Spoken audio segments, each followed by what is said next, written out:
শব্দৰ সুগন্ধি পথেৰে এখোজ দুখোজকৈ আগবাঢ়ি সযতনে থোপাই থোৱা মোৰ একান্ত অনুভৱৰ গাঁথনিৰ পৰা মৰামৰি তুলি ধৰিছোঁ এটা স্তৱক মাদলৰ চেওঁ। মাদলৰ চেওঁ। তাই নুপুৰৰ জুনুক জুনুক শব্দবোৰ আঁকোৱালি ভাহি আহিল মাদলৰ মিঠা চেওঁবোৰ। মাদলৰ মিঠা চেওঁবোৰ। চঞ্চলা জুৰিটিৰ শিলৰ ভাজেৰে বাগৰা উন্মনা জলধাৰাৰ দৰে তাইৰ হাঁহিটিয়ে ধোৱাই নিয়ে চাহ গছবোৰ। তাইৰ হাঁহিটিয়ে ধোৱাই নিয়ে চাহ গছবোৰ।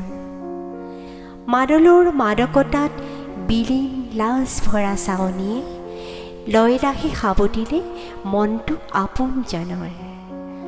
লয় লাহে সাবটিলে মনটো আপোনজনৰ।